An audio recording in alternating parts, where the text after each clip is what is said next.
Most people who hear the story of the fall of Satan and the fallen never stop to ask important questions about God, heaven, and eternal life. These questions are important because they define our purpose for life in this realm of existence. A person blindly following a set of religious doctrines or creeds would be no more worthy to live in God's home any more than a convicted serial killer. Heaven is bigger than all that. Heaven is not a reward.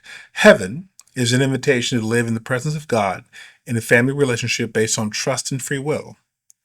Lucifer lived with God, as did the other fallen angels.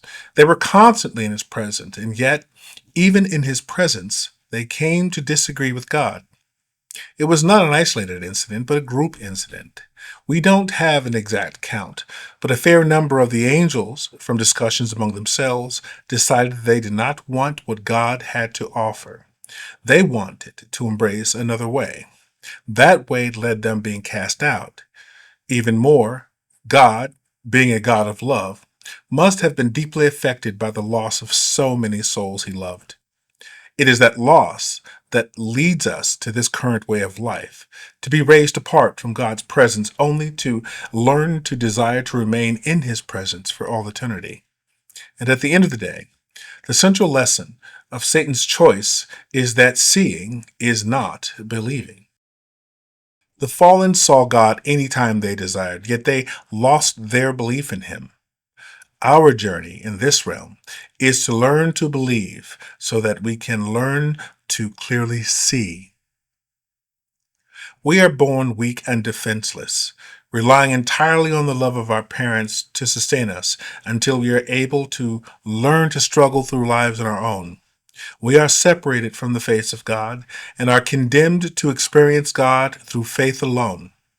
In reality, everything we do is dependent on our faith eyes because we have the ability to prove very little beyond a shadow of a doubt. When parents go off to work, children take it on faith that the parent will return. Without this faith, we would have been wrecked as individuals. Once we are past our childhood years of extreme dependence, we are faced with normal questions of conduct that often seem to have no clear answers. Many of us do our best to learn by trial and error, while others rely on the advice and wisdom of elders. Eventually, we come to some kind of a moral standard by which we live. It is this standard of life that eventually becomes the measure by which we are found suitable or unsuitable to live in God's presence. Seeing is not believing.